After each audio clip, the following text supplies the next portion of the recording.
Enggak. Oke, Assalamualaikum warahmatullahi wabarakatuh.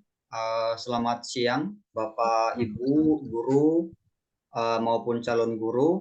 Jadi pada siang kali ini, kami dari mahasiswa PPG Prajabatan Gelombang Kedua dari Universitas Sriwijaya, Unsri Palembang, akan mencoba memaparkan hasil diskusi kami di mata kuliah pembelajaran diferensiasi.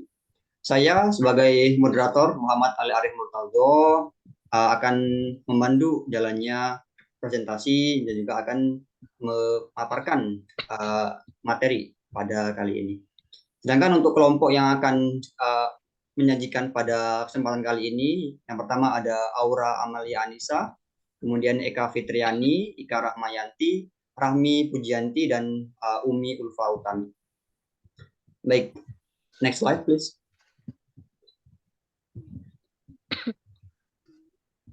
Oke, untuk materi presentasi yang akan kami sajikan pada kesempatan kali ini terdapat 3 poin penting. Yang pertama, pengertian pembelajaran diferensiasi, kemudian contoh keragaman anak di kelas, dan yang terakhir teori pendukung pembelajaran diferensiasi. Selanjutnya.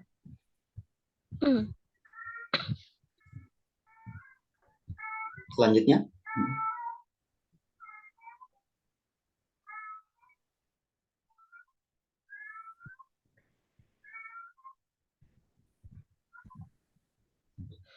Baik, yang pertama pengertian pembelajaran diferensiasi sebelumnya.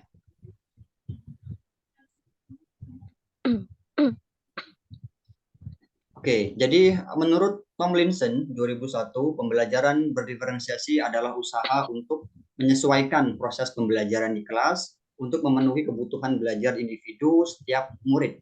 Jadi pembelajaran berdiferensiasi lebih kepada pembelajaran yang memberi keleluasaan pada siswa untuk meningkatkan potensi dirinya sesuai dengan kesiapan belajar mereka maupun minat pada tiap siswa di kelas. Kemudian pembelajaran berdiferensiasi ini juga diharapkan bisa mendorong kita para guru untuk lebih kreatif ketika menyajikan materi pembelajaran di kelas, karena terkadang kreativitas muncul karena adanya masalah yang kita hadapi setiap bertemu dengan para siswa kita di kelas. Dan salah satunya masalah yang sering kita temui adalah ketika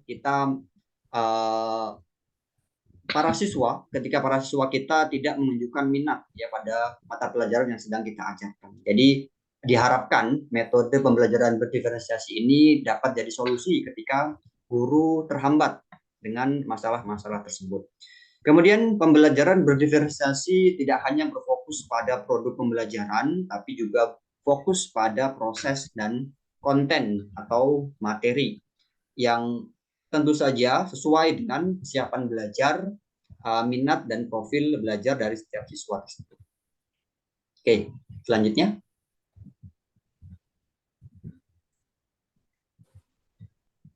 Oke, selanjutnya akan disajikan oleh Saudari Karahmayanti. Padanya dipersilakan.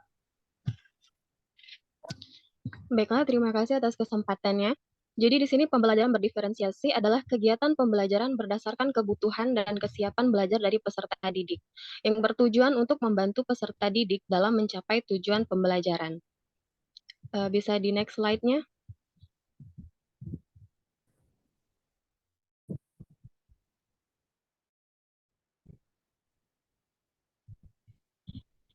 Menurut Tomlinson, dibagi berdasarkan 3 aspek. Yang pertama yaitu kesiapan belajar atau yang sering disebut dengan readiness. Yang kedua, minat belajar. Dan terakhir adalah profil belajar dari peserta didik. Slide selanjutnya. Pada aspek pertama yaitu kesiapan belajar atau readiness, guru sebelum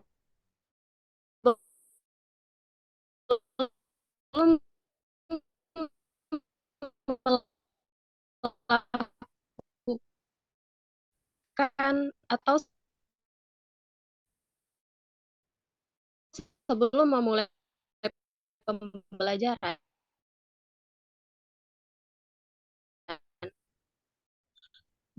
guru melakukan penilaian diagnosis terlebih dahulu kepada peserta didik untuk memetakan kebutuhan belajar berdasarkan kesiapan belajarnya. Kemudian, yang kedua membantu meningkatkan motivasi peserta didik untuk sebagai pembelajar didik untuk belajar secara natural sesuai dengan gaya belajar. Memiliki gaya belajar visual kinestesi akan dilanjutkan sama teman saya untuk materi selanjutnya.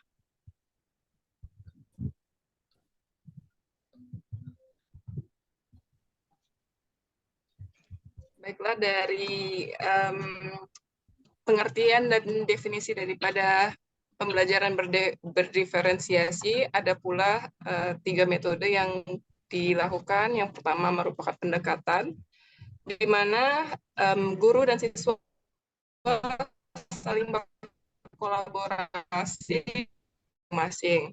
Lalu yang kedua ialah proses, di mana tahapan ini merupakan salah satu tahapan yang termasuk penting dalam proses pembelajaran, di mana guru dapat menganalisa, dan yang terakhir adalah hasil yang berbeda. Dari hasil analisa tersebut ditemukanlah hasil-hasil yang berbeda dan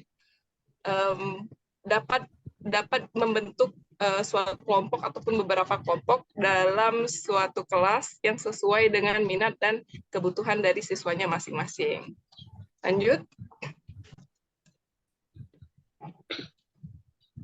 Nah, di sini kita akan membahas bagaimana pembelajaran yang bukan merupakan pembelajaran berdiferensiasi. Ialah ada 3 kategori. Yang pertama, metode ataupun pembelajaran yang sama, di mana kategori siswa yang mahir ataupun yang tidak mahir disamaratakan. Yang seperti yang kita ketahui, pembelajaran yang berdiferensiasi ialah pembelajaran yang mana guru menyesuaikan siswa sebagai center tergantung dengan minat dan bakat yang mereka miliki. Dan yang kedua, baik guru ataupun siswa tersebut tidak memperhatikan proses, terlebihnya guru. Dan yang terakhir ialah tidak membedakan pelajaran sesuai minat. Kategori yang tiap-tiap anak miliki ialah style-style belajar yang berbeda. Oleh karena itu, sangat penting bagi seorang guru untuk membedakan pelajaran sesuai dengan minat dan bakat anak masing-masing, guna untuk mempermudah anak dalam memahami proses dalam belajar. Itu saja.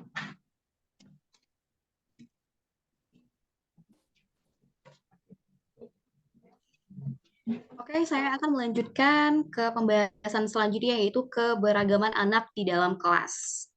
Nah, seperti yang kita ketahui bahwa keberagaman itu banyak macamnya, tapi kali ini saya akan berfokus pada keberagaman gaya belajar siswa di kelas. Ada 4 gaya belajar siswa, yaitu gaya belajar anak auditori dan gaya belajar anak visual, yang ketiga ada gaya belajar anak taktil, dan yang terakhir ada gaya belajar anak kinestetik. Saya akan menjelaskan 2 dari gaya belajar anak tersebut. Yang pertama ada gaya belajar anak auditori. Anak auditori itu cepat memahami dan mempelajari sesuatu yang melalui apa yang mereka dengar. Jadi mempelajari sesuatu hanya dengan mendengarkan. Gaya anak belajar ini cocok sekali untuk mereka yang suka menghafal. Ada juga beberapa ciri-ciri dari anak auditori itu sendiri. Yang pertama ada mudah mengingat kata-kata dari cerita atau lagu yang didengarnya. Yang kedua bisa mengikuti arahan dengan mudah. Yang ketiga mudah mengulangi frasa atau komentar yang didengarnya. Senang membaca apapun termasuk buku cerita. Kemudian sangat senang mengkomunikasikan ide-idenya secara verbal. Dan yang terakhir tidak tertarik membaca gaya lebih suka mendengarkan daripada beberapa skill seperti membaca ataupun yang lainnya. Namun kelemahan dari gaya belajar anak auditori ini adalah sulitnya berkonsentrasi di tempat yang ramai karena mereka harus mendengarkan untuk mencerna apa saja pelajaran dan informasi yang terdapat dari apa yang mereka dengar. Nah, bagaimana cara mengarahkannya? Jadi ada beberapa cara untuk mengarahkan gaya belajar anak auditori ini, yaitu sering-sering berkomunikasi, sering-sering juga membacakan buku supaya mereka mendengarkan. Dan ada juga bisa dengan memutar lagu-lagu untuk setiap harinya, karena mungkin untuk listening, penguasaan vocabulary-nya bisa kita menggunakan sebuah lagu sebagai media pembelajarannya. Dan terakhir ada menyediakan tempat yang tenang. Karena kelemahannya tadi sulit berkonsentrasi di tempat yang ramai, otomatis kita harus menyediakan tempat yang tenang dan tidak bising. Kemudian yang kedua ada gaya belajar anak visual. Nah, gaya belajar anak visual ini adalah anak yang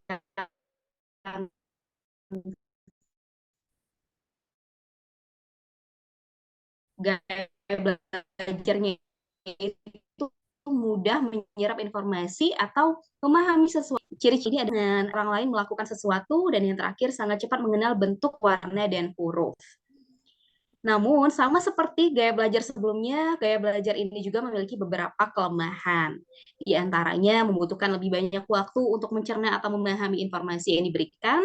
Yang kedua, ada konsentrasinya menjadi mudah terganggu saat melihat sesuatu tampilan yang menurutnya kurang menarik atau jelek. Dan yang terakhir harus tenang saat belajar. Bagaimana cara mengarahkan anak dengan gaya belajar visual? Yaitu yang pertama rangsang kemampuan peserta didik dengan memberinya materi atau buku bergambar. Karena mereka sangat suka gambar, jadi memberikan mereka materi yang ada gambar itu adalah salah satu cara yang bagus untuk menarik minat mereka belajar. Yang kedua ada menggunakan video sebagai media untuk dikembangkan dan dipelajari. Dan yang terakhir ada menggunakan media pembelajaran yang bergambar. Jadi poster atau hal-hal lain yang bisa kita gunakan sebagai media untuk belajar anak dengan gaya belajar visual. Kemudian untuk gaya belajar selanjutnya akan dilanjutkan dengan rekan saya.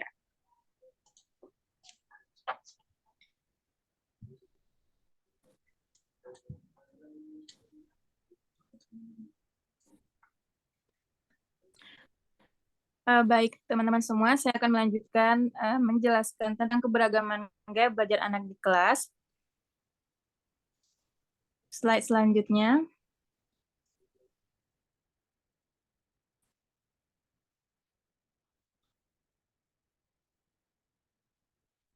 Baik, selanjutnya adalah gaya belajar kinestetik. Gaya belajar kinestetik ini berfokus pada aksi dan gerakan. Anak dengan gaya belajar kinestetik lebih suka melibatkan fisik, olahraga, menari, drama, komputer, dan sejenisnya. Kelemahannya, anak ini tidak betah duduk di kelas mendengarkan penjelasan guru. Siswa ini biasanya diarahkan untuk lebih aktif belajar bisa dengan menggunakan teknologi seperti komputer dan handphone. Jadi, guru diharapkan untuk mengajak siswa dengan gaya belajar ini untuk aktif di dalam kelas melakukan gerakan-gerakan. Kemudian selanjutnya adalah gaya belajar. Ya, slide selanjutnya, gaya belajar taktil. Gaya belajar ini berfokus pada sentuhan. Anak dengan gaya belajar ini lebih suka mempelajari sesuatu dengan menyentuh untuk memahami bagaimana cara kerja objek yang sedang dipelajarinya. Tipe anak seperti ini juga termasuk ke dalam tipe belajar kinestetik yang sebelumnya saya jelaskan. Siswa seperti ini biasanya senang melakukan percobaan di laboratorium dan juga siswa senang mengutak-atik otomotif. Maka pada saat menghafal pelajaran, anak ini akan lebih suka dengan membuat gambar atau pemahamannya sendiri. Dan selanjutnya materinya akan disampaikan oleh rekan saya, Aura.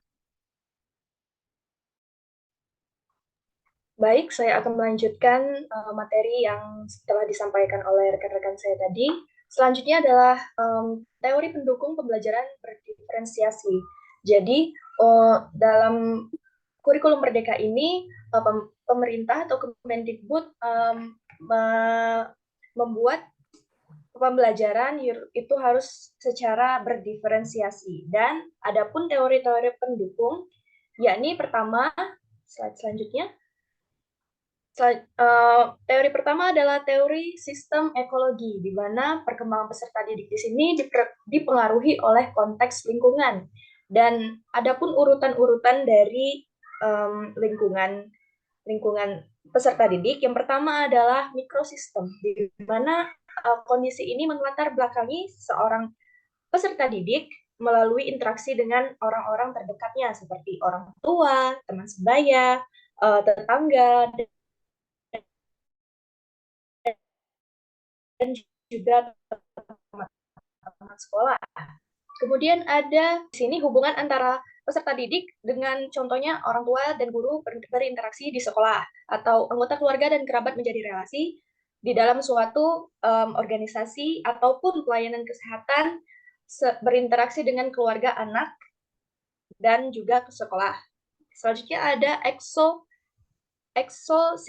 ekosistem, di mana dalam sistem ini berisi kondisi di mana perkembangan anak itu dipengaruhi oleh lingkungan yang ada di sekitarnya, seperti contohnya misalkan kondisi ekonomi dari suatu anak, yang mana membuat anak harus sebagai bentuk pertolongan untuk mencari uang. Atau biasanya ada kondisi di mana broken home, di mana orang tua dari peserta didik ini berpisah, sehingga kondisi ini dapat mempengaruhi peserta didik. Kemudian ada makrosistem, di mana di sistem ini suatu kondisi masyarakat, hukum masyarakat, ataupun ideologi budaya yang ada di tempat peserta didik ini tinggal. Kemudian ada kronosistem, yang mana kronosistem ini adalah waktu yang membuat seorang anak terbentuk menjadi seperti sekarang, dari awal dia lahir sampai saat usianya. Baik, selanjutnya ada teori multiple intelligence, di mana dalam teori ini terdapat 8 kecerdasan majemuk. Ada kecerdasan intrapersonal, di mana dalam kecerdasan ini peserta didik itu mengerti tentang dirinya sendiri. Kemudian ada naturalist, di mana peserta didik itu mempunyai kemampuan untuk mengerti tentang alam dan lingkungannya. Kemudian spasial, di mana dia mempunyai kecerdasan untuk melihat suatu bentuk, bidang ruang dan gambar. Kemudian ada kecerdasan musikal, di mana dalam kecerdasan ini peserta didik mampu untuk memiliki atau mampu dalam membuat melodi, irama, dan hal-hal yang berkaitan dengan musik. Kemudian ada logical reasoning, di mana di sini peserta didik mempunyai kecerdasan dalam mengelola angka, matematika, dan juga memahami berbagai pola pikir, visual, maupun jumlah dari sesuatu.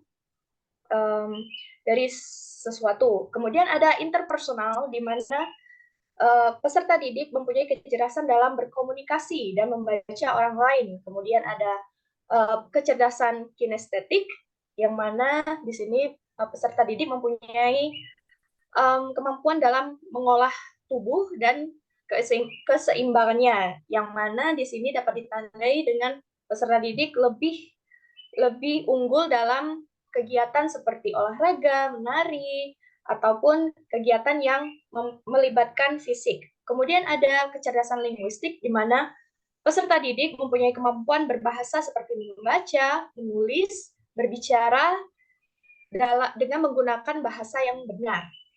Selanjutnya ada teori Selanjutnya ada teori Zone of Proximal Development atau ZPD, di mana dalam teori ini adalah perkembangan aktual dan tingkat perkembangan potensial dari peserta didik, di mana dalam perkembangan aktual tampak dari kemampuan anak menyelesaikan tugas-tugas secara mandiri. Lalu ada tingkat perkembangan potensial yang mana tampak dari kemampuan anak untuk menyelesaikan tugas atau memecahkan masalah itu dibantu oleh guru. Jadi di sini peran seorang guru dalam teori ini adalah membimbing anak-anak yang bimbingan dari orang dewasa untuk mengerti sesuatu hal. Baik, selanjutnya adalah teori learning modalities, yang mana di sini bisa kita tahu bahwa next, selanjutnya, dalam learning modalities ini adalah seperti yang sudah teman saya jelaskan tadi, yaitu gaya-gaya belajar, di mana ada modalities visual, selanjutnya ada auditory, dan kinestetik. Kalau visual berarti dia lebih unggul dalam menerima pelajaran menggunakan gambar atau membaca. Kemudian kalau auditory lebih mempunyai kelebihan dalam mendengarkan, dan kinestetik, fisik, dan psikomotoriknya. Baik, itu saja dari saya. Kembali lagi ke moderator. Baik, terima kasih rekan-rekan sekalian. Jadi demikian Bapak Ibu Guru yang dapat kami sampaikan. Kami juga menerima kritik dan saran dari Bapak dan Ibu Guru terkait apa yang kami sampaikan maupun cara dalam penyampaian kami. Kurang lebihnya kami mohon maaf. Saya akhiri. Assalamualaikum warahmatullahi wabarakatuh.